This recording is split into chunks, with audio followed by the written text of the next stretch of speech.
Friends, Archana veg ರೆಸಿಪಿಗೆ ಎಲ್ರಿಗೂ ಕೂಡ ಸ್ವಾಗತ. ಇವತ್ತೊಂದು ಹೈ ಪ್ರೋಟೀನ್ ಇಡ್ಲಿ ರೆಸಿಪಿಯನ್ನು ನಿಮ್ಮ ಜೊತೆ ಶೇರ್ ಮಾಡ್ತಾ ಇದ್ದೇನೆ. ಇಲ್ಲಿ ನೋಡಿ, 1/4 ಕಪ್ಪಷ್ಟು, ಈ ಕಪ್ ಅಳತೆಯಲ್ಲಿ 1/4 ಕಪ್ಪಷ್ಟು ಹೆಸರು ಬೇಳೆ, 1/4 ಕಪ್ಪಷ್ಟು ತೊಗರಿಬೇಳೆ, ಹಾಗೆ 1/4 ಕಪ್ಪಷ್ಟು ಕಡಲೆಬೇಳೆ, ಮೂರು ಕೂಡ ಸೇಮ್ ಅಳತೆಯಲ್ಲಿ ತಗೊಂಡಿದ್ದೇನೆ. ಅದೇ ಇದೇ ಕಪ್ ಅಳತೆಯಲ್ಲಿ 1 ಕಪ್ಪಷ್ಟು ಅಕ್ಕಿಯನ್ನು ತಗೊಂಡಿದ್ದೇನೆ, 3/4 ಕಪ್ಪಷ್ಟು ಉದ್ದಿನ ಬೇಳೆಯನ್ನು ತಗೊಂಡಿದ್ದೇನೆ.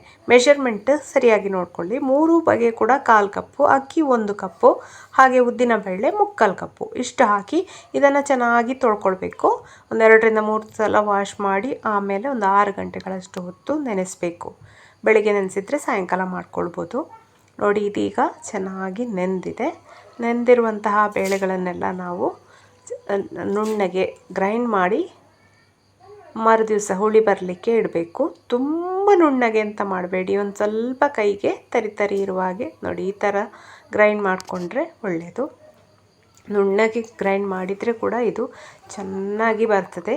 ಹೈ ಪ್ರೋಟೀನ್ ರೆಸಿಪಿ, ವೆಯ್ಟ್ ಲಾಸಲ್ಲಿ ನೀವು ಇದನ್ನು ಆರಾಮ್ಸೆ ತಿನ್ಬೋದು.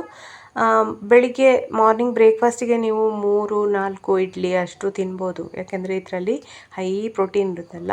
ಇದನ್ನು ಚೆನ್ನಾಗಿ ಮಾಮೂಲಿ ಇಡ್ಲಿ ಮಾಡುವ ಹಾಗೆ ಕಲಸಿ ಹುಳಿ ಬರಲಿಕ್ಕೆ ಇಡಬೇಕು.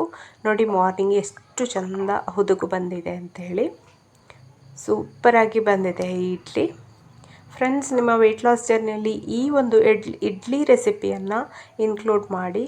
ತುಂಬಾ ಚೆನ್ನಾಗಿರ್ತದೆ, ಟೇಸ್ಟ್ ಕೂಡ ಅದ್ಭುತವಾಗಿರ್ತದೆ. ಹಾಗೆ ಇದು ಮಕ್ಕಳಿಗೆ ಕೂಡ ಕೊಡ್ಬೋದು. 2 ವರ್ಷದ 3 ವರ್ಷದ ಮಕ್ಕಳಿಗೆ ಕೂಡ ಕೊಡ್ಬೋದು. ಅಂದರೆ ಅಷ್ಟು ಒಂದು ಹೈ ಪ್ರೋಟೀನ್ ರೆಸಿಪಿ, ಒಳ್ಳೆಯದು, ಆರೋಗ್ಯಕ್ಕೆ ಕೂಡ ಒಳ್ಳೆಯದು ಅಂತ ಹೇಳ್ಬೋದು. ಇದನ್ನು ಈಗ ಮಾಮೂಲಿ ಇಡ್ಲಿ ಮಾಡುವ ಹಾಗೆ ತಟ್ಟೆಗಳಿಗೆ ಹಾಕಿ ಬೇಯಲಿಕ್ಕಿಡುವ. ಒಂದು 20 ನಿಮಿಷ ಇಟ್ಟರೆ ನಿಮಗೆ ರುಚಿಯಾದ ಇಡ್ಲಿ ರೆಡಿ ಆಗ್ತದೆ. ನೀವು ಇದಕ್ಕೆ ದಾಲ್ ಬೇಕಾದರೂ ಹಾಕಿ ಸಾಂಬಾರು ಆ ಥರಕ್ಕಾದರೂ ಮಾಡ್ಕೊಳ್ಬೋದು, ಅಥವಾ ಇದು ಹೈ ಪ್ರೋಟೀನ್ ಆಗಿರುವ ಕಾರಣ ಚಟ್ನಿ ಮಾಡಿಕೊಂಡ್ರೂ ಸಾಕಾಗ್ತದೆ. ನಾನು ಇದಕ್ಕೆ ಚಟ್ನಿ ಮಾಡಿದೆ, ತೆಂಗಿನಕಾಯಿ ಚಟ್ನಿ ಮಾಡಿಕೊಂಡು, ಪುಟಾಣಿ ಕಾಳು ಕೂಡ ಹಾಕಿದ್ದೆ ಚಟ್ನಿಗೆ. ಆ ಥರ ಚಟ್ನಿ ಮಾಡಿಕೊಂಡು ತಿಂದೆ. ತುಂಬಾ ಟೇಸ್ಟಿಯಾಗಿತ್ತು. ಬೆಳಿಗ್ಗೆ ಅಂತೂ ನನಗೆ ವರ್ಕೌಟ್ ಮಾಡಿದ ಮೇಲೆ ಈ ಥರ ತಿಂಡಿ ತಿನ್ನಬೇಕಾದ್ರೆ ತುಂಬಾ ಖುಷಿ ಆಗ್ತದೆ. ಅಂದರೆ ಹಸಿವೆ ಕೂಡ ಆಗಿರ್ತದೆ. ತುಂಬ ಟೇಸ್ಟಿಯಾದ ರೆಸಿಪಿ ಕೂಡ ಸಿಗ್ತದೆ. ವೆಯ್ಟ್ ಲಾಸ್ ಜರ್ನಿ ಇಷ್ಟು ಈಸಿ ಅಂತ ಹೇಳಿ ಅಂದ್ಕೊಂಡಿರಲಿಲ್ಲ. ಈಗ ಇದನ್ನು ಬೇಯಲಿಕ್ಕಿಡುವ. ಈ ಸಲದ ನನ್ನ ವೆಯ್ಟ್ ಲಾಸ್ ಚಾಲೆಂಜಲ್ಲಿ ನಾನು ವಾರಕ್ಕೆ 1 kg ಲಾಸ್ ಆಯಿತು ಅಂತ ಹೇಳಿ ನನಗೆ ತುಂಬಾ ಖುಷಿ ಕೂಡ ಆಗ್ತಾ ಉಂಟು. ಈ ರೀತಿ ಬೇರೆ ಬೇರೆ ಯಮ್ಮಿ ರೆಸಿಪಿಗಳು ನನ್ನ ಚಾನಲಲ್ಲಿ ಇರ್ತದೆ. ನಿಮಗೆ ಈ ವಿಡಿಯೋ ಇಷ್ಟ ಆದರೆ ಖಂಡಿತ ಲೈಕ್ ಮಾಡಿ, ಹಾಗೆ ಚಾನಲನ್ನು ಸಬ್ಸ್ಕ್ರೈಬ್ ಮಾಡ್ಕೊಳ್ಳಿ. ನೀವು ಫಸ್ಟ್ ಟೈಮ್ ಈ ಚಾನಲನ್ನು ನೋಡೋದು ಅಂತಾದರೆ ಖಂಡಿತ ಸಬ್ಸ್ಕ್ರೈಬ್ ಆಗೋದನ್ನು ಮರಿಬೇಡಿ.